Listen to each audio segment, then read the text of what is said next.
Hey guys, welcome back to the channel business management unit 3। हम इस video में continue करेंगे। इससे पहले वाले पार्ट की अगर हम बात करें तो हमने उसमें जाना स्क्रीनिंग और सिलेक्शन का मीनिंग। तो ये तो बात रही इससे पहले वाले पार्ट की। उम्मीद करता हूँ वो पार्ट आपने देखा होगा।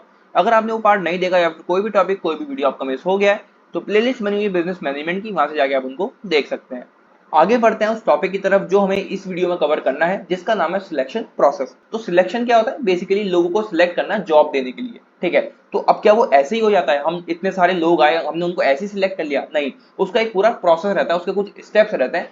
बस उसी प्रोसेस को, उन्हीं स्टेप्स को हम इस वीडियो में कवर करने वाले हैं। काफी ज्यादा इंपॉर्टेंट टॉपिक है, थोड़ा सा बड़ा भी ये टॉपिक रहेगा क्योंकि प्रॉपर स्टेप्स हम यहाँ पर जानेंगे। तो जल्दी से आप पेन और कॉपी लेके बैठ जाओ, खुद के नोट्स बनाना शुरू कर दो, पढ़ना और समझना शुरू करते हैं इस वीडियो का टॉपिक जिसका नाम है सिलेक्शन प्रोसेस। उन सभी स्टेप्स से पहले और उस प्रोसेस से पहले कुछ बेसिक चीजें हम यहाँ पर जान लेते हैं, जैसे कि एक सिलेक्शन प्रोसेस का ऑब्जेक्टिव क्या हो सकता है। लोगों को सिलेक्ट करना, जितने भी लोग हैं, जितने भी एप्लीकेंट्स हैं, जितने भी एप्लीकेशन फॉर्म भरे गए हैं, उनमें से उन लोगों को सिलेक्ट करना उस जॉब के लिए जो वाकई में उस जॉब के लिए जो रिक्वायर्ड क्वालिफिकेशन है वो रखते हो, ठीक है, जो उस जॉब के लिए बिल्कुल ठीक हो, उनको सिलेक्ट करना बेसिकली सिलेक्शन प्रोसेस का एक ऑब्जेक्टिव रहता है, राइट। तो इसको थोड़ा पढ़ते हुए समझते हुए चलते हैं। कुछ एक दो पॉइंट्स हैं जो इंपॉर्टेंट है आपके लिए जानने, ठीक है। सबसे पहला पॉइंट है, the basic objective of selection process is to determine whether an applicant meets the qualification for a specific job and to choose the applicant who is most likely to perform well in that job. तो जो basic objective हो गया selection process का वो ये है कि जो एप्लीकेंट है, जिसने भी वो एप्लीकेशन फॉर्म भरा है उस जॉब के लिए, क्या वो वाकई में उस जॉब के लिए काबिल है। जो रिक्वायर्ड क्वालिफिकेशन एम्प्लॉयर को चाहिए, क्या वो उस एप्लीकेंट में है या फिर नहीं, पहली चीज तो वो ये देखेंगे, ठीक है। उसके बाद वो एक ऐसे एप्लीकेंट को चूज करते हैं जो परफेक्ट फिट हो पाता है उस पर्टिकुलर जॉब के लिए, राइट। सेकंड पॉइंट है selection in a long process starting from the preliminary interview of the applicant and ending with the contract of employment. Selection एक लॉन्ग प्रोसेस है, ठीक है। ऐसा नहीं होता कि कोई भी एप्लीकेंट आया उसको हमने ऐसे सिलेक्ट कर लिया और ऐसी कोई जॉब दे दी, ठीक है। एक लॉन्ग प्रोसेस है, काफी सारी चीजें इसमें देखी जाती है, काफी सारे स्टेप्स रहते हैं, वो हम आगे जानेंगे, ठीक है। तो शुरुआत होती है इस प्रोसेस की प्रिलिमिनरी इंटरव्यू से और एंड होता है ये प्रोसेस एम्प्लॉयमेंट के कॉन्ट्रैक्ट से, यानी कि जो भी जॉब वो एम्प्लॉयर देने वाला है उस जॉब के कॉन्ट्रैक्ट से इस प्रोसेस का एंड हो जाता है। Selecting the right candidate for the right job is essence of the selection process. अगर हम सिलेक्शन प्रोसेस की मेन ऑब्जेक्टिव की बात करें या फिर क्या उसको करना है, क्या उसका मकसद रहता है उस प्रोसेस का, वो ये रहता है कि एक राइट पर्सन राइट जॉब के लिए वो सिलेक्ट करें, ठीक है। आगे बढ़ते हैं। Selection involves a number of steps which the organizations have to follow to make it effective and durable. Selection में कुछ स्टेप्स जो है इन्वॉल्व होते हैं, ठीक है, जो कि ऑर्गेनाइजेशन को फॉलो करने पड़ते हैं उसको और ज्यादा इफेक्टिव और ड्यूरेबल बनाने के लिए। A proper selection process has the following steps. तो फाइनली अब वो स्टेप्स आ चुके हैं जो एक प्रॉपर सिलेक्शन प्रोसेस में फॉलो किए जाते हैं। नंबर वन स्टेप है हमारा इनिशियल और प्रिलिमिनरी इंटरव्यू। एक इंटरव्यू होता है इस सिलेक्शन प्रोसेस की बिल्कुल शुरुआत में। अब जानते हैं ये क्या होता है, क्यों किया जाता है, राइट। थोड़ा इसको पढ़ लेते हैं। Preliminary interviews conducted to eliminate the unqualified job applicant. तो ये जो इंटरव्यू होता है प्रिलिमिनरी इंटरव्यू, ये कंडक्ट किया जाता है जिससे कि जो अनक्वालिफाइड जॉब एप्लीकेंट है उनको एलिमिनेट किया जा सके। अनक्वालिफाइड जॉब एप्लीकेंट वो लोग होंगे जो इस स्टेप से आगे नहीं जा सकते, ठीक है। अब उसके कुछ रीजंस भी रहेंगे कि वो आगे क्यों नहीं जा सकते और उनको यहाँ से एलिमिनेट क्यों करा जा रहा है, ठीक है। उन रीजंस के बारे में जानते हैं। The reasons for elimination are excessive salary demand. हो सकता है जो वो एप्लीकेंट है वो ज्यादा सैलरी मांग रहा हो एम्प्लॉयर से, राइट, ये एक रीजन हो सकता है। इनएडिक्वेट क्वालिफिकेशन, भाई जो जॉब एम्प्लॉयर के पास है उसमें क्वालिफिकेशन चाहिए थोड़े ज्यादा, लेकिन उस एप्लीकेंट के पास उतने क्वालिफिकेशंस नहीं है, ठीक है। तो ये भी एक रीजन हो सकता है उसके एलिमिनेशन का, ठीक है। या फिर हो सकता है ट्रेनिंग और लैक ऑफ वर्क एक्सपीरियंस। जो वर्क एक्सपीरियंस एम्प्लॉयर को चाहिए कि इतने साल का वर्क एक्सपीरियंस आपको होना चाहिए, या फिर इस फील्ड में आपकी ट्रेनिंग कुछ होनी चाहिए, कुछ आपको नॉलेज इस फील्ड में होनी चाहिए, तो वो अगर उसके पास नहीं है तो उस केस में जो एप्लीकेंट रहेगा वो अनक्वालिफाइड माना जाएगा और उसको एलिमिनेट कर दिया जाएगा, ठीक है। आगे है इवेल्यूशन ऑफ एप्लीकेशन ब्लैंक। ये हमारा सेकंड स्टेप है सिलेक्शन प्रोसेस का, जो कि है evaluation of application blank. Application blank basically एक ऐसा डॉक्यूमेंट हम कह सकते हैं जिसमें एक पर्सन की पूरी जानकारी होती है, उसका पर्सनल डेटा होता है, ठीक है। जो भी उसकी एजुकेशनल डाटा होता है वो सब चीजें उसमें प्रेजेंट होती है, फिजिकल डेटा उसमें प्रेजेंट होता है, या फिर उसका जो भी एम्प्लॉयमेंट डेटा है वो सब उसमें प्रेजेंट होता है, ठीक है। तो उस एप्लीकेशन ब्लैंक को पूरा इवेल्युएट करा जाता है सेकंड स्टेप में। थोड़ा इसको पढ़ लेते हैं। A detailed checking of application blank is carried out, ठीक है। जो भी उसके डॉक्यूमेंट्स हैं, जो भी उसका एप्लीकेशन ब्लैंक जो भी उसका डॉक्यूमेंट है उसको डिटेल्ड चेक किया जाता है, ठीक है। पूरे डिटेल्ड उसको चेकिंग करी जाती है उसके डॉक्यूमेंट्स की। This evaluation helps the organization to know whether the applicant meets the firm's requirement like educational qualification, work experience, age और स्पेशल क्वालिफिकेशन एटसेट्रा। तो उसी एप्लीकेशन ब्लैंक से उस ऑर्गेनाइजेशन में जो भी उनका इंटरव्यू ले रहा होगा उसको पता चलेगा कि इस पर्सन का क्या मतलब इस समय पूरा स्टेटस है, ठीक है, उसकी जो पूरी पर्सनल डेटा है वो क्या क्या है, उसका जो क्वालिफिकेशन डेटा है वो सब क्या है, ठीक है, उसकी क्वालिफिकेशंस क्या क्या है, उसकी एज क्या है, सभी चीजें उसको एप्लीकेशन ब्लैंक में मिल जाएंगी, ठीक है। तो उसको पूरी तरह से इवेल्युएट करा जाता है, एक डीप चेकिंग उसकी की जाती है, ठीक है। एक टॉपिक अभी आगे और आएगा जो कि एप्लीकेशन ब्लैंक है, वो हम आने वाली वीडियो में कवर करेंगे, राइट। तो उस टॉपिक के बाद आपकी यूनिट 3 भी पूरी तरह से कंप्लीट हो जाएगी बिजनेस मैनेजमेंट की, ठीक है। तो फिलहाल अभी इसको कंटिन्यू करते हैं। तो नंबर 2 स्टेप हमारा हो गया evaluation of application blank. Number 3 step हमारा आता है सिलेक्शन टेस्ट, ठीक है। जो पहला स्टेप पार कर लेते हैं, सेकंड स्टेप पार कर लेते हैं, अब वो आगे बढ़ता है सिलेक्शन टेस्ट की तरफ, ठीक है। अब ये क्या होता है इसको थोड़ा पढ़ते हैं। Selection test differs from organization to organization. एक तो ये चीज है कि जो सिलेक्शन टेस्ट है वो हर एक ऑर्गेनाइजेशन में थोड़ा अलग अलग होता है, ठीक है। मतलब सबके करने के या फिर करवाने के तरीके वो अलग होते हैं, वो ऑर्गेनाइजेशन टू ऑर्गेनाइजेशन डिपेंड करता है। It is designed according to the objectives and attributes which the company requires in order to access. ये डिजाइन इस तरह से करा जाता है कि जो रिक्वायरमेंट कंपनी को है उस जॉब के लिए उसके अकॉर्डिंग इसको पूरा डिजाइन करा जाता है, ठीक है, या फिर तैयार करा जाता है। Achievement test, intelligence test, personality test, interest test and aptitude test are some commonly used test perform by some Indian organizations. तो कुछ इस तरह के टेस्ट होते हैं जो सिलेक्शन के दौरान कराए जाते हैं उन एप्लीकेंट से, ठीक है। अचीवमेंट की आपके क्या क्या अचीवमेंट्स हैं उससे रिलेटेड कुछ हो सकता है, ठीक है। इंटेलिजेंस आपकी कितनी है, किस लेवल तक आप चीजों को सॉल्व कर सकते हैं वो आपकी जानेंगे वो, ठीक है। पर्सनैलिटी आपका जो टेस्ट है वो करेंगे, ठीक है। तो इस तरह के कुछ टेस्ट रहते हैं जो ऑर्गेनाइजेशन टू ऑर्गेनाइजेशन डिपेंड करते हैं, लेकिन इस तरह के टेस्ट होते हैं सिलेक्शन के प्रोसेस में, ठीक है। जब वो इन टेस्ट को भी पार कर लेंगे, अगर नहीं कर पाए तो ऑब्वियसली बात है वो निकल जाएंगे, ठीक है, वहां से बाहर हो जाएंगे।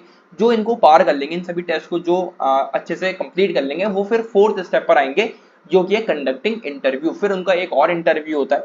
Interview is the most widely and preferred method of selection, ठीक है। एक इंटरव्यू को हम कह सकते हैं कि ये काफी ज्यादा वाइडली यूज होने वाला या फिर कह सकते हैं बहुत इंपॉर्टेंट एक मेथड है सिलेक्शन का, ठीक है। क्योंकि जब तक आप किसी भी एप्लीकेंट से बात नहीं करोगे, उसके बारे में जानोगे नहीं, तब तक आप उसको किसी भी जॉब के लिए हायर नहीं कर सकते। उसकी स्किल्स आपको पता होनी जरूरी है, ठीक है। उसका वर्क एक्सपीरियंस कितना रहा है, उसकी एबिलिटीज क्या है, क्या वो वाकई में कैपेबल है उस जॉब के लिए या फिर नहीं, ये सब चीजें आपको पता चलनी जरूरी है, और वो पता तब चलेगी जब आप उसका एक इंटरव्यू लोगे, ठीक है।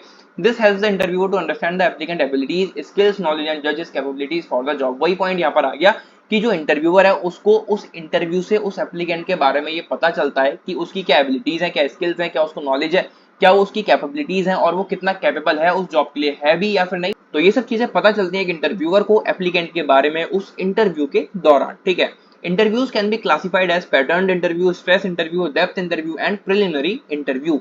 यहाँ पर इंटरव्यू को अलग अलग तरीके से क्लासिफाई किया गया है। बेसिकली ये कुछ टाइप्स हैं, जैसे कि पैटर्न है, स्ट्रेस है, डेप्थ है, प्रिलिमिनरी इंटरव्यू है, ठीक है। तो जो हमारा इंटरव्यूअर होगा वो इस तरह के इंटरव्यू भी ले सकता है उससे जो भी एप्लीकेंट वहां पर बैठा होगा उसके, ठीक है। उसकी बेसिकली उसकी कैपेबिलिटीज को जानने के लिए ही ये अलग अलग तरह के इंटरव्यूज हैं जो एक इंटरव्यूअर लेता है, राइट। तो इनके बारे में आपसे डीपली नहीं पूछा जाएगा, लेकिन आप ध्यान में रखो कि जब इंटरव्यू होता है तो इस तरह के इंटरव्यू भी लिए जाते हैं उस एप्लीकेंट के, राइट। नंबर 5 हमारा स्टेप है, अब जो इंटरव्यू भी क्लियर कर लेगा उसके लिए वो 5th स्टेप हमारा आता है रेफरेंस चेक, ठीक है। थोड़ा इसको पढ़ते हैं।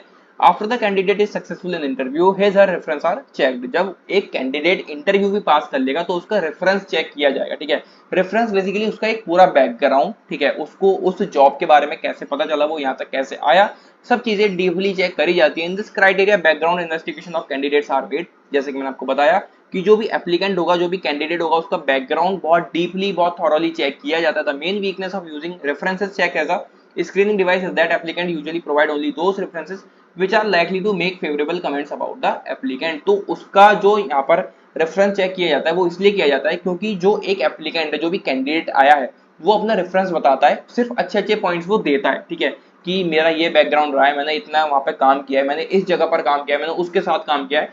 तो वो अपने बारे में काफी सारी अच्छी अच्छी चीजें बताता है जिससे कि उसको वो जॉब मिल जाए जिस जॉब के लिए वो आया है। लेकिन जब उसका रेफरेंस चेक होता है तो असली सच्चाई सामने आती है, क्या वो वाकई में सच बोल रहा है या फिर कुछ ऐसा है जो उसने हमसे छुपाया, जो उसने हमें नहीं बताया। तो इन सब चीजों को जानने के लिए कैंडिडेट का रेफरेंस चेक किया जाता है। जब वो कैंडिडेट इस वाले स्टेप को भी क्लियर कर लेता है, फिर वो अगले स्टेप पर बढ़ जाता है सिलेक्शन प्रोसेस के, जिसका नाम है अप्रूवल बाय मैनेजमेंट, जिसमें जो अपर लेवल मैनेजमेंट होता है वो अप्रूव करता है उस कैंडिडेट को। थोड़ा इसको पढ़ते हैं। In many large organization the human resource manager performs the selection function. अगर हम लार्ज ऑर्गेनाइजेशंस की बात करें तो जो ह्यूमन रिसोर्स मैनेजर होता है वो सिलेक्शन फंक्शन को देखता है। However, the final selection of hiring is taken by immediate superior of new employee or the manager of the department in which the new employee will be employed। जो selection function है वो तो देखेगा human resource manager, लेकिन जो final selection उसके hiring की होने वाली है वो किसके हाथ में होगी? जो उसका इमीडिएट सुपीरियर होगा, ठीक है, जो एम्प्लॉय है, जो नया नया उस जगह पर आया है, जिसको वो जॉब मिली है, जिस भी डिपार्टमेंट में उसको जॉब मिली है उस डिपार्टमेंट का कोई हेड होगा, ठीक है, उसका कोई मैनेजर होगा या फिर एक उसका सुपीरियर होगा, उनके हाथ में उसकी फाइनल सिलेक्शन हायरिंग होती है, ठीक है। It is observed that sometimes the selection is also carried out by the departmental heads and the names are sent to the top management for final approval। कभी कभी ऐसा भी होता है कि मान लो एक पर्सन है जिसने एक जगह पर जॉब के लिए अप्लाई किया था, जिस भी डिपार्टमेंट में उसने अप्लाई करा था उस डिपार्टमेंट का हेड उस सिलेक्शन प्रोसेस को देखता है, उसको सिलेक्ट करता है, उसके बाद उसका नाम वो फाइनल अप्रूवल के लिए अपर लेवल या फिर टॉप लेवल मैनेजमेंट को भेज देता है, ठीक है। फिर वो फाइनल अप्रूवल वहां से मिल जाता है और वो ऐसे आगे काम करता रहता है, ठीक है। तो नंबर 6 स्टेप भी अगर उसने क्लियर कर लिया, उसको फाइनल अप्रूवल मिल गया, जो उसके हेड्स थे, जो उसके सुपीरियर थे, उन्होंने भी उसको सिलेक्ट कर लिया, फिर आगे वो बढ़ेगा अगले स्टेप की तरफ, जो कि है मेडिकल या फिर फिजिकल एग्जामिनेशन, ठीक है। अप्रूवल वगैरह सब मिल गया, सारा उसके इंटरव्यू होगा, सारी चीज उसके बारे में पता चल गई, अब होगा इसको मेडिकल या फिर फिजिकल एग्जामिनेशन। तो सिलेक्शन प्रोसेस का ये वाला स्टेप हर किसी के लिए नहीं होता, ये वाला स्टेप बेसिकली उन लोगों के लिए होता है जो ऐसी जॉब के लिए अप्लाई करते हैं जहां पर उनको फिजिकल पावर अपनी यूज करनी, ठीक है, बहुत ज्यादा स्टेमिना की उनको नीड है, स्ट्रेंथ की नीड है, तो ऐसे लोगों के लिए ये मेडिकल या फिर फिजिकल एग्जामिनेशन होता है, राइट। थोड़ा इसको पढ़ लेते हैं। The jobs which require unusual strength, stamina and hard working conditions need physically strong people। तो ऐसी जॉब जहां पर बहुत ज्यादा स्ट्रेंथ की जरूरत है, जैसे कि मैंने आपको बताया, स्टेमिना की जरूरत है, हार्ड वर्किंग कंडीशंस की जरूरत है, वहां पर बहुत ज्यादा फिजिकली स्ट्रांग लोगों की जरूरत होगी। अब वो वाकई में फिजिकली स्ट्रांग हैं या फिर नहीं है, वो उस जॉब को कर सकते हैं या फिर नहीं कर सकते, तो उस चीज को जानने के लिए मेडिकल या फिर फिजिकल एग्जामिनेशन उनका होता है। अब physical examination reveals the strength and stamina of personal. Physical examination से उस पर्सनल के स्ट्रेंथ और स्टेमिना का पता चलता है, whereas medical examination is also carried out to check the level of health. और जो मेडिकल एग्जामिनेशन होता है उससे उस पर्सनल की हेल्थ का लेवल हमें पता चलता है। It works as a record of employee's health at the time of employment. तो ये जो मेडिकल और फिजिकल एग्जामिनेशन उसका हुआ है, ये एम्प्लॉयमेंट के समय उस एम्प्लॉय के हेल्थ रिकॉर्ड का भी काम करता है, ठीक है। आगे बढ़ते हैं एक लास्ट स्टेप की तरफ सिलेक्शन प्रोसेस के, जिसका नाम है जॉब ऑफर। तो जब एक कैंडिडेट सिलेक्शन प्रोसेस के सारे स्टेप्स क्लियर कर लेता है, उसके इंटरव्यू क्लियर हो गया, सिलेक्शन टेस्ट उसका क्लियर हो गया, रेफरेंस चेक हो गया, मैनेजमेंट से अप्रूवल मिल गया, अगर उसका मेडिकल या फिर फिजिकल एग्जामिनेशन होना था तो वो भी उसने क्लियर कर लिया, उसके बाद फाइनली उसको जॉब ऑफर हो जाती है। थोड़ा इसको पढ़ लेते हैं। A letter of joining is sent to the applicant which contains the date of joining and other relevant points regarding jobs। तो सिलेक्शन प्रोसेस के सारे स्टेप्स क्लियर करने के बाद फाइनली उस कैंडिडेट को वो ज्वाइनिंग लेटर भेजा जाता है, जिसमें कुछ इंफॉर्मेशन होती है उस जॉब से रिलेटेड, ठीक है, कि आपको वो जॉब कब ज्वाइन करनी है, कौन सी तारीख को ज्वाइन करनी है। Job offer is the end of selection process. जैसे कि मैंने आपको शुरू में बताया था कि प्रिलिमिनरी इंटरव्यू से इस प्रोसेस की शुरुआत होती है, और जब उसको जॉब मिल जाती है, फाइनली वो सिलेक्ट हो जाता है जॉब के लिए, जो भी जॉब वैकेंट थी जिसके लिए उसने अप्लाई किया था, तब जाकर वो सिलेक्शन प्रोसेस एंड हो जाता है, राइट। तो ये था आपका सिलेक्शन प्रोसेस। 8 इसमें पॉइंट्स थे या फिर कह सकते हैं 8 स्टेप्स थे, ठीक है। थोड़ा सा बड़ा ये प्रोसेस था पर काफी ज्यादा इंपॉर्टेंट टॉपिक है। यूनिट 3 खत्म होने वाली है, एक टॉपिक हमारा और रह गया जो कि है एप्लीकेशन ब्लैंक। उस एक टॉपिक के बाद हमारी यूनिट 3 पूरी तरह से कंप्लीट हो जाएगी। और अगर हम चैप्टर वाइज देखें तो उस एक वीडियो के बाद हमारे 21 चैप्टर्स कंप्लीट हो जाएंगे बिजनेस मैनेजमेंट के, 4 चैप्टर्स बचेंगे या फिर कह सकते हैं 4th यूनिट बचेगी। तो इस वीडियो में बस इतना ही। इस तरह से आगे के टॉपिक्स हम आने वाली वीडियोस में कवर करेंगे। आने वाली वीडियोस के लिए चैनल को सब्सक्राइब करें। मिलते हैं अगली वीडियो में। Till then take care and bye bye.